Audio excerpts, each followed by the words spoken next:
ਇਤਿਹਾਸ ਦੌਰਾਨ ਹਰ ਪੀੜ੍ਹੀ ਵਿੱਚ ਪਰਮੇਸ਼ਰ ਨੇ ਆਪਣੇ ਲੋਕਾਂ ਨੂੰ ਇੱਕ ਵਿਸ਼ੇਸ਼ ਮਿਸ਼ਨ ਦਿੱਤਾ ਹੈ ਅਤੇ ਜਦੋਂ ਕਿ ਉਸ ਮਿਸ਼ਨ ਦੀਆਂ ਵਿਸ਼ੇਸ਼ਤਾਵਾਂ ਵੱਖੋ ਵੱਖਰੀਆਂ ਹਨ, ਅੰਤਮ ਟੀਚਾ ਹਮੇਸ਼ਾ ਇੱਕ ਹੀ ਰਹਾ ਹੈ, ਲੋਕਾਂ ਨੂੰ ਪਰਮਾਤਮਾ ਨਾਲ ਇੱਕ ਬਚਤ ਰਿਸ਼ਤੇ ਵਿੱਚ ਲਿਆਉਣਾ ਜੋ ਸਦੀਵੀ ਸਮੇਂ ਲਈ ਰਹੇਗਾ।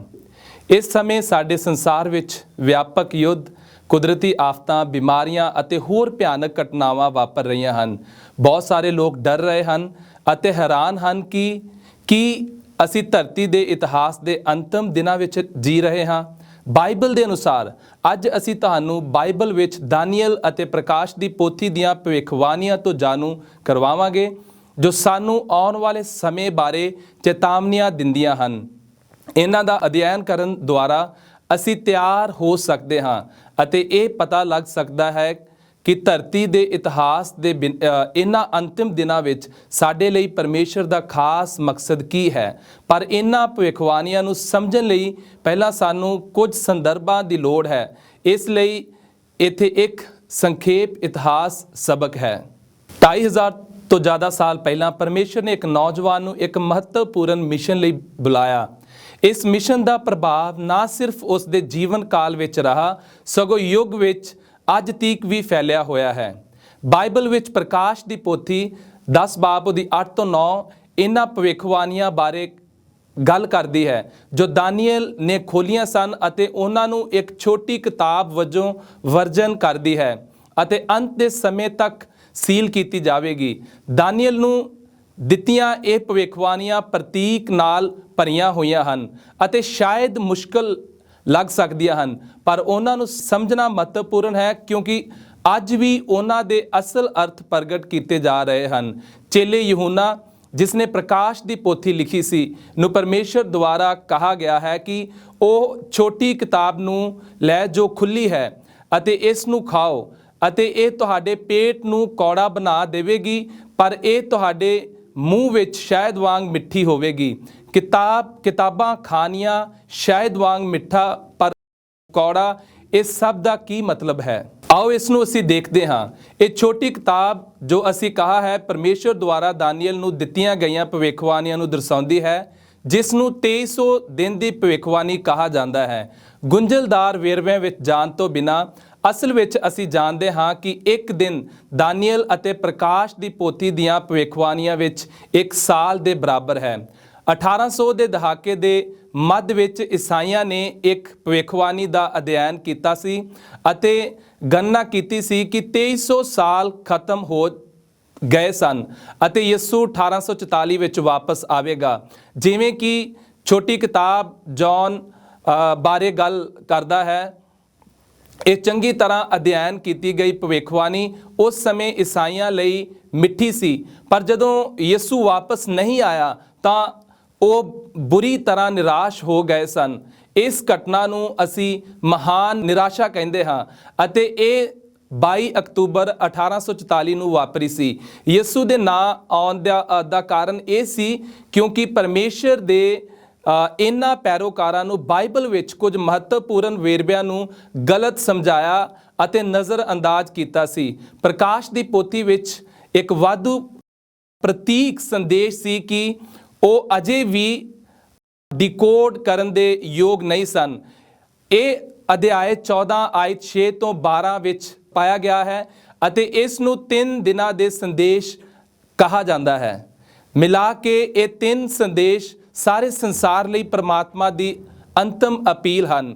ਜਦੋਂ ਕਿ ਪਹਿਲੇ ਅਤੇ ਦੂਜੇ ਦੂਤਾਂ ਦੇ ਸੰਦੇਸ਼ ਸ਼ੁਰੂਆਤੀ ਆਗਮਨ ਵਿਸ਼ਵਾਸੀਆਂ ਨੂੰ ਦਿੱਤੇ ਗਏ ਸਨ, ਉਹ ਉਹਨਾਂ ਨੂੰ ਉਦੋਂ ਤੱਕ ਪੂਰੀ ਤਰ੍ਹਾਂ ਨਹੀਂ ਸਮਝ ਸਕੇ ਸਨ ਜਦੋਂ ਤੱਕ ਉਹਨਾਂ ਨੇ ਇਹ ਨਹੀਂ ਦੇਖਿਆ ਕਿ ਉਹ ਤੀਜੇ ਦੂਤ ਦੇ ਸੰਦੇਸ਼ ਨਾਲ ਕਿਵੇਂ ਜੁੜੇ ਹੋਏ ਹਨ।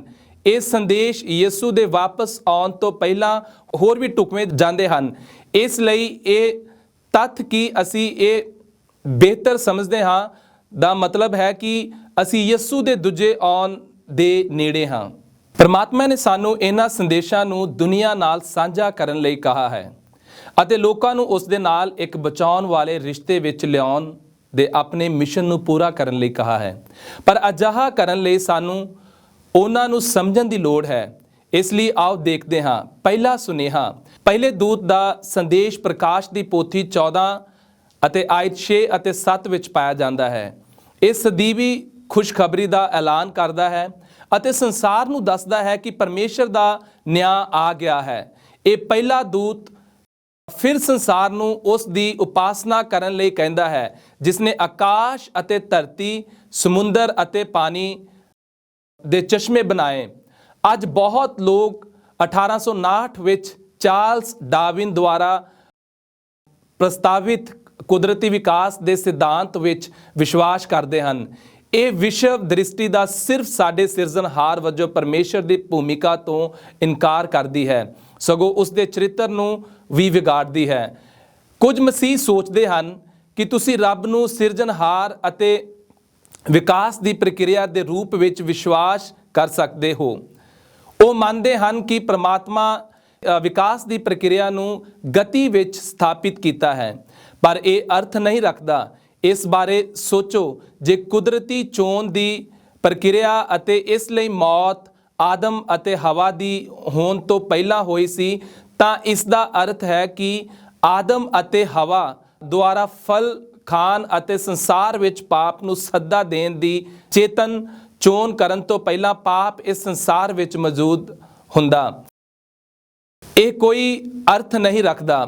ਪਾਪ ਮਨੁੱਖ ਦੁਆਰਾ ਕੀਤੀ ਗਈ ਇੱਕ ਸੁਚੇਤ ਚੋਣ ਹੋਣ ਦੀ ਬਜਾਏ ਪਾਪ ਅਤੇ ਮੌਤ ਪਰਮੇਸ਼ਰ ਦੁਆਰਾ ਬਣਾਈ ਗਈ ਅਤੇ ਗਤੀ ਵਿੱਚ ਰੱਖੀ ਗਈ ਹੋਵੇਗੀ, ਅਤੇ ਇਹ ਰੱਬ ਨੂੰ ਉਹ ਵਿਅਕਤੀ ਬਣਾਉਂਦਾ ਹੈ ਜੋ ਸਾਨੂੰ ਦੁੱਖਾਂ ਨੂੰ ਦੇਖਦਾ ਹੈ, ਜੋ ਉਹ ਪਰਮਾਤਮਾ ਨਾਲ ਮੇਲ ਨਹੀਂ ਖਾਂਦਾ, ਜੋ ਸਾਨੂੰ ਇੰਨਾ ਪਿਆਰ ਕਰਦਾ ਹੈ ਕਿ ਉਹ ਸਾਡੇ ਲਈ ਸਲੀਬ ਤੇ ਮਰ ਜਾਵੇਗਾ। ਇਸ ਲਈ ਇਹ ਪਹਿਲਾ ਦੂਤ ਸਾਨੂੰ ਜੋ ਵਿਸ਼ਵਾਸ ਕਰਦਾ ਹੈ ਉਸ ਦਾ ਮੁੜ ਮੁਲਾਂਕਣ ਕਰਨ ਲਈ ਸਾਨੂੰ ਬੁਲਾ ਰਿਹਾ ਹੈ। ਇਹ ਸਾਨੂੰ 7 ਦਿਨ ਦੀ ਰਚਨਾ ਵਿੱਚ ਵਿਸ਼ਵਾਸ ਕਰਨ ਲਈ ਕਹਿੰਦਾ ਹੈ, ਜਿਵੇਂ ਕਿ ਬਾਈਬਲ ਵਿੱਚ ਵਰਣਨ ਕੀਤਾ ਗਿਆ ਹੈ, ਅਤੇ ਪਰਮਾਤਮਾ ਨੂੰ ਸਾਡੇ ਸਿਰਜਣਹਾਰ ਵਜੋਂ ਮੰਨਣਾ ਚਾਹੀਦਾ ਹੈ। ਅਤੇ ਇਸ ਦਾ ਇਹ ਵੀ ਮਤਲਬ ਹੈ ਕਿ ਸਾਨੂੰ ਸਬਤ ਨੂੰ ਪਛਾਣਨ ਦੀ ਲੋੜ ਹੈ। ਅਦਨ ਦੇ ਬਾਗ ਵਿੱਚ ਸਬਤ ਨੂੰ ਮਨੁੱਖਾਂ ਲਈ ਆਰਾਮ ਕਰਨ ਅਤੇ ਪਰਮੇਸ਼ਰ ਦੁਆਰਾ ਬਣਾਈ ਗਈ ਸੁੰਦਰ ਦੁਨੀਆ ਵਿੱਚ ਰਹਿਣ ਦਾ ਆਨੰਦ ਲੈਣ ਲਈ ਇੱਕ ਦਿਨ ਵਜੋਂ ਰੱਖਿਆ ਗਿਆ ਸੀ। ਪਰਮਾਤਮਾ ਨੇ ਸਾਨੂੰ ਇਸ ਦਿਨ ਉਸ ਦੀ ਪੂਜਾ ਕਰਨ ਅਤੇ ਉਸ ਨੂੰ ਸਾਡੇ ਸਿਰਜਣਹਾਰ ਅਤੇ ਪ੍ਰਦਾਤਾ ਵਜੋਂ ਪਛਾਣਨ ਲਈ ਕਹਾ ਹੈ। ਜਿਵੇਂ ਕਿ ਈਸਾਈ ਲੇਖਕ ਐਲਨ ਜੀ ਵਾਈਟ ਆਪਣੀ ਕਿਤਾਬ ਦ ਗ੍ਰੇਟ ਕੰਟਰੋਵਰਸੀ ਵਿੱਚ ਕਹਿੰਦੀ ਹੈ, ਸਬਤ ਦਾ ਦਿਨ ਵਫਾਦਾਰੀ ਦੀ ਇੱਕ ਵੱਡੀ ਪ੍ਰੀਖਿਆ ਹੋਵੇਗੀ। ਰੱਬ ਦੀ ਸੇਵਾ ਕਰਨ ਵਾਲਿਆਂ ਅਤੇ ਉਸ ਦੀ ਸੇਵਾ ਨਾ ਕਰਨ ਵਾਲਿਆਂ ਵਿਚਕਾਰ ਫਰਕ ਦੀ ਰੇਖਾ ਖਿੱਚੀ ਜਾਵੇਗੀ। ਇਸ ਲਈ ਸੰਖੇਪ ਵਿੱਚ ਪਹਿਲਾ ਦੂਤ ਸਾਨੂੰ ਪਰਮੇਸ਼ਰ ਨੂੰ ਸਿਰਜਣਹਾਰ ਵਜੋਂ ਪੂਜਾ ਕਰਨ ਅਤੇ 7ਵੇਂ ਦਿਨ ਸਬਤ ਸ਼ਨੀਵਾਰ ਨੂੰ ਪੂਜਾ ਕਰਨ ਲਈ ਕਹਿੰਦਾ ਹੈ। ਪਰ ਦੂਜੇ ਦੂਤ ਬਾਰੇ ਕੀ? ਦੂਜਾ ਸੁਨੇਹਾ। ਦੂਜਾ ਦੂਤ ਪ੍ਰਕਾਸ਼ ਦੀ ਪੋਥੀ 14 ਆਇਤ 8 ਵਿੱਚ ਘੋਸ਼ਣਾ ਕਰਦਾ ਹੈ ਕਿ ਬਾਬਲ ਡਿੱਗ ਗਿਆ ਹੈ। ਪਰ ਕੀ ਬਾਬਲ ਇੱਕ ਸਾਮਰਾਜ ਨਹੀਂ ਸੀ ਜੋ 2000 ਸਾਲ ਪਹਿਲਾਂ ਮੌਜੂਦ ਸੀ? ਹਾਂ, ਪਰ ਦੁਬਾਰਾ ਇਹ ਭਾਸ਼ਾ ਇੱਥੇ ਪ੍ਰਤੀਕਾਤਮਕ ਹੈ। ਪੁਰਾਣੇ ਜ਼ਮਾਨੇ ਵਿੱਚ ਬਾਬਲ ਇੱਕ ਸ਼ਕਤੀਸ਼ਾਲੀ ਸਾਮਰਾਜ ਅਤੇ ਦੁਸ਼ਟ ਸ਼ਹਿਰ ਸੀ ਜੋ ਝੂਠੇ ਦੇਵਤਿਆਂ ਦੀ ਪੂਜਾ ਕਰਦਾ ਸੀ ਅਤੇ ਪਰਮੇਸ਼ਰ ਦੇ ਲੋਕਾਂ ਨੂੰ ਅਜਾਹਾ ਕਰਨ ਲਈ ਭਰਮਾਉਂਦਾ ਸੀ। ਦਾਨੀਏਲ ਦੀ ਕਹਾਣੀ ਵਿੱਚ ਬਾਬਲ ਦੇ ਰਾਜਾ ਆਪਣੇ ਲੋਕਾਂ ਨੂੰ, ਹਾਂ ਇਜ਼ਰਾਈਲੀਆਂ ਨੂੰ ਵੀ, ਪਰਮੇਸ਼ਰ ਦੇ ਲੋਕਾਂ ਨੂੰ ਮੱਥਾ ਟੇਕਣ ਅਤੇ ਝੂਠੇ ਦੇਵਤਿਆਂ ਦੀ ਪੂਜਾ ਕਰਨ ਲਈ ਮਜਬੂਰ ਕਰਦਾ ਹੈ। ਪਰ ਦਾਨੀਏਲ ਦੇ ਦੋਸਤਾਂ ਨੇ ਇਨਕਾਰ ਕਰ ਦਿੱਤਾ ਅਤੇ ਅੱਗ ਦੀ ਭੱਠੀ ਵਿੱਚ ਸੁੱਟ ਦਿੱਤਾ ਗਿਆ। ਜਦੋਂ ਦਾਨੀਏਲ ਮੂਰਤੀ ਪੂਜਾ ਨੂੰ ਰੱਦ ਕਰਦਾ ਹੈ ਤਾਂ ਉਸ ਨੂੰ ਸ਼ੇਰ ਦੀ ਗੁਫਾ ਵਿੱਚ ਸੁੱਟ ਦਿੱਤਾ ਜਾਂਦਾ ਹੈ। ਇਹਨਾਂ ਕਥਾਵਾਂ ਵਿੱਚ ਰੱਬ ਉਹਨਾਂ ਨੂੰ ਬਚਾਉਂਦਾ ਹੈ। ਪਰ ਅਸੀਂ ਇੱਥੇ ਦੇਖ ਸਕਦੇ ਹਾਂ ਕਿ ਬਾਈਬਲ ਝੂਠੀ ਉਪਾਸਨਾ ਦੀਆਂ ਪ੍ਰਣਾਲੀਆਂ ਨੂੰ ਦਰਸਾਉਣ ਲਈ ਬਾਬਲ ਦੀ ਵਰਤੋਂ ਕਰਦੀ ਹੈ। ਪ੍ਰਕਾਸ਼ ਦੀ ਪੋਥੀ ਦੇ ਇਸ ਹਵਾਲੇ ਵਿੱਚ ਫਿਰ ਬਾਬਲ ਉਹਨਾਂ ਚਰਚਾਂ ਨੂੰ ਦਰਸਾਉਂਦਾ ਹੈ ਜੋ ਮੱਧ ਯੁੱਗ ਵਿੱਚ ਚਰਚ ਦੁਆਰਾ ਸਿਖਾਈਆਂ ਅਤੇ ਪਾਸ ਕੀਤੀਆਂ ਗਈਆਂ ਬਹੁਤ ਸਾਰੀਆਂ ਧਰਮ ਸ਼ਾਸਤਰੀ ਗਲਤੀਆਂ ਨੂੰ ਸਿਖਾਉਂਦੀਆਂ ਹਨ। ਇਹ ਗਲਤੀਆਂ ਰੱਬ ਨੂੰ ਇੱਕ ਝੂਠੀ ਰੌਸ਼ਨੀ ਵਿੱਚ ਪੇਟ ਕਰਦੀਆਂ ਹਨ ਅਤੇ ਇਸ ਲਈ ਸਾਨੂੰ ਇੱਕ ਝੂਠੇ ਰੱਬ ਦੀ ਪੂਜਾ ਕਰਨ ਲਈ ਮਜਬੂਰ ਕਰਦੀਆਂ ਹਨ।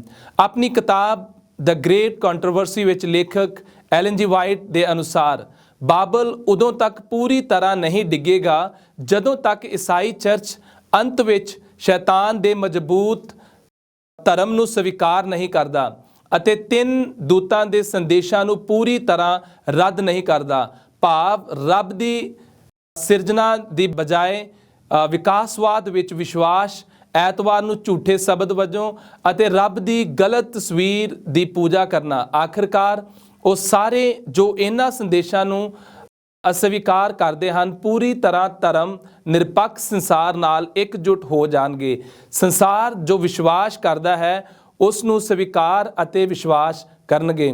ਇੱਕ ਦੂਜਾ ਦੂਤ ਪਰਮੇਸ਼ਰ ਦੇ ਲੋਕਾਂ ਨੂੰ ਬਾਬਲ ਤੋਂ ਬਚਣ ਲਈ ਬੇਨਤੀ ਕਰ ਰਿਹਾ ਹੈ। ਤਾਂ ਫਿਰ ਅਸੀਂ ਮਸੀਹ ਹੋਣ ਦੇ ਨਾਤੇ ਯਕੀਨੀ ਬਣਾ ਸਕਦੇ ਹਾਂ ਕਿ ਅਸੀਂ ਅਜਿਹਾ ਕਰਦੇ ਹਾਂ। ਪਹਿਲਾਂ ਸਾਨੂੰ ਸੱਚਮੁੱਚ ਖੁਸ਼ਖਬਰੀ ਨੂੰ ਸਮਝਣਾ ਚਾਹੀਦਾ ਹੈ। ਕੇਵਲ ਤਦ ਹੀ ਅਸੀਂ ਬਾਬਲ ਦੀਆਂ ਗਲਤੀਆਂ ਨੂੰ ਸਾਫ਼-ਸਾਫ਼ ਦੇਖ ਸਕਦੇ ਹਾਂ। ਇਹ ਸਾਡੇ ਉੱਤੇ ਆਪਣੀ ਬਾਈਬਲ ਦਾ ਅਧਿਐਨ ਕਰਨ ਅਤੇ ਇਹ ਸਮਝਣ ਦੀ ਜ਼ਿੰਮੇਵਾਰੀ ਦਿੰਦਾ ਹੈ ਕਿ 3 ਦੂਤ ਦੇ ਸੰਦੇਸ਼ ਕਿਸ ਬਾਰੇ ਹਨ। ਹਾਂ, ਬਾਬਲ ਦਾ ਪਰਦਾਫਾਸ਼ ਕਰਨਾ ਇਹ ਕੀ ਹੈ। ਤੀਬਰ ਗੁੱਸੇ ਜਾਂ ਭਿਆਨਕ ਵਿਰੋਧ ਦਾ ਸਾਹਮਣਾ ਕਰਨਾ ਪੈ ਸਕਦਾ ਹੈ ਜਿਵੇਂ ਇਹ ਦਾਨੀਏਲ ਦੇ ਜ਼ਮਾਨੇ ਵਿੱਚ ਸੀ, ਪਰ ਸਾਨੂੰ ਮਸੀਹੀ ਪਿਆਰ ਨਾਲ ਅੱਗੇ ਵਧਣਾ ਚਾਹੀਦਾ ਹੈ ਅਤੇ ਆਪਣੇ ਪਰਮੇਸ਼ਰ ਦੁਆਰਾ ਦਿੱਤੇ ਮਿਸ਼ਨ ਨੂੰ ਪੂਰਾ ਕਰਨਾ ਚਾਹੀਦਾ ਹੈ। ਤੀਜੇ ਦੂਤ ਦਾ ਸੁਨੇਹਾ। ਦੂਜੇ ਦੂਤ ਦੁਆਰਾ ਆਪਣਾ ਸੰਦੇਸ਼ ਦੇਣ ਤੋਂ ਬਾਅਦ ਤੀਜਾ ਦੂਤ ਆਇਤ 9 ਤੋਂ 11 ਵਿੱਚ ਆਉਂਦਾ ਹੈ। ਇਹ ਦੂਤ ਦਰਿੰਦੇ ਜਾਂ ਉਸ ਦੀ ਮੂਰਤ ਦੀ ਪੂਜਾ ਨਾ ਕਰਨ ਜਾਂ ਇਸ ਦੇ ਨਿਸ਼ਾਨ ਨੂੰ ਪ੍ਰਾਪਤ ਨਾ ਕਰਨ ਲਈ ਸਪਸ਼ਟ ਚੇਤਾਵਨੀ ਦਿੰਦਾ ਹੈ।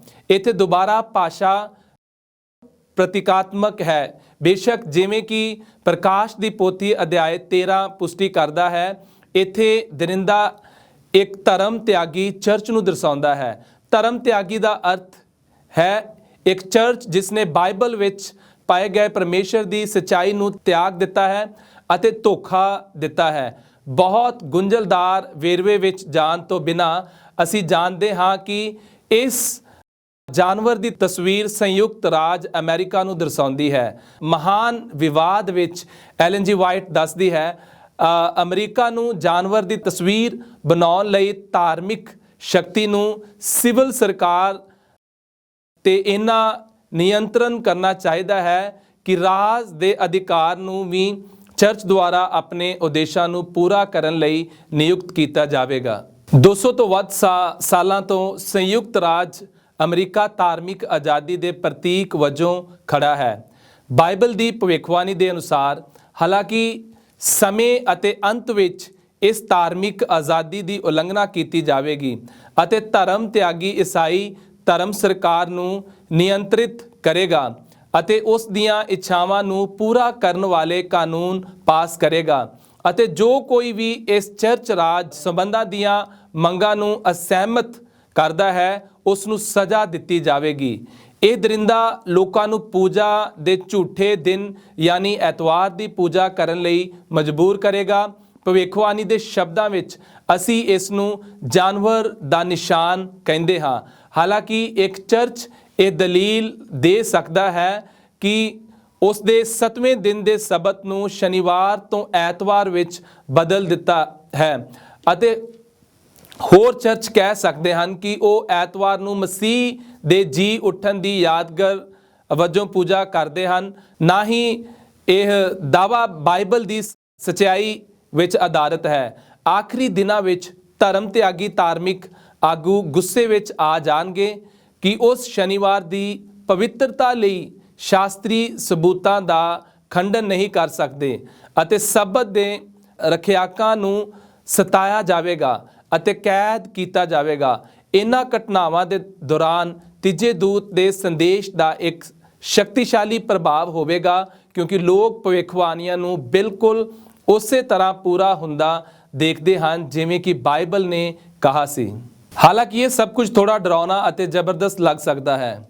ਜਿਸ ਬਾਰੇ ਅਸੀਂ ਅੱਜ ਚਰਚਾ ਕੀਤੀ ਹੈ ਉਹ ਇੱਕ ਵੇਕ ਅਪ ਕਾਲ ਹੈ ਜੋ ਸਾਨੂੰ ਆਪਣੇ ਲਈ ਪਰਮੇਸ਼ਵਰ ਦੇ ਬਚਨ ਦਾ ਅਧਿਐਨ ਕਰਨ ਦੀ ਤਾਕੀਦ ਕਰਦਾ ਹੈ ਅਤੇ ਜੋ ਜਲਦੀ ਆ ਰਿਹਾ ਹੈ ਉਸ ਲਈ ਤਿਆਰ ਰਹੋ ਅਤੇ ਸਾਨੂੰ ਡਰਨ ਦੀ ਲੋੜ ਨਹੀਂ ਹੈ। ਜੇ ਅਸੀਂ ਆਪਣੀਆਂ ਨਜ਼ਰਾਂ ਯੀਸ਼ੂ ਉੱਤੇ ਕੇਂਦਰਿਤ ਰੱਖਦੇ ਹਾਂ ਅਤੇ ਜੋ ਉਹ ਕਹਿੰਦਾ ਹੈ ਉਸ ਦੀ ਪਾਲਣਾ ਕਰਦੇ ਹਾਂ, ਉਹ ਸਾਨੂੰ ਸ਼ਕਤੀ ਦੇਣ ਲਈ ਪਵਿੱਤਰ ਆਤਮਾ ਭੇਜਣ ਦਾ ਵਾਅਦਾ ਕਰਦਾ ਹੈ ਅਤੇ ਉਸ ਦੀ ਸੱਚਾਈ ਨੂੰ ਸਾਂਝਾ ਕਰਨ ਲਈ ਸਾਡੇ ਕੰਮ ਨੂੰ ਪੂਰਾ ਕਰਨ ਵਿੱਚ ਸਾਡੀ ਮਦਦ ਕਰਦਾ ਹੈ। 3 ਦੂਤਾਂ ਦੇ ਸੰਦੇਸ਼ਾਂ ਨੂੰ ਸਾਂਝਾ ਕਰਨ ਲਈ ਅੱਜ ਮੈਂ ਤੁਹਾਨੂੰ ਇਹ ਕਹਿ ਕੇ ਪ੍ਰਮਾਤਮਾ ਦੇ ਸੱਦੇ ਦਾ ਜਵਾਬ ਦੇਣ ਲਈ ਸੱਦਾ ਦਿੰਦਾ ਹਾਂ, ਪ੍ਰਭੂ ਤੁਹਾਡੀ ਤਾਕਤ ਅਤੇ ਸ਼ਕਤੀ ਦੁਆਰਾ ਮੈਂ ਜਾਵਾਂਗਾ ਅਤੇ 3 ਦੂਤਾਂ ਦੇ ਸੰਦੇਸ਼ ਦਾ ਐਲਾਨ ਕਰਾਂਗਾ ਅਤੇ ਸੰਸਾਰ ਨਾਲ ਤੁਹਾਡੇ ਪਿਆਰ ਨੂੰ ਸਾਂਝਾ ਕਰਾਂਗਾ। ਤੁਸੀਂ ਮੈਨੂੰ ਜਿੱਥੇ ਵੀ ਭੇਜੋ, ਮੈਂ ਜਾਣ ਲਈ ਤਿਆਰ ਹਾਂ। ਆਮੀਨ।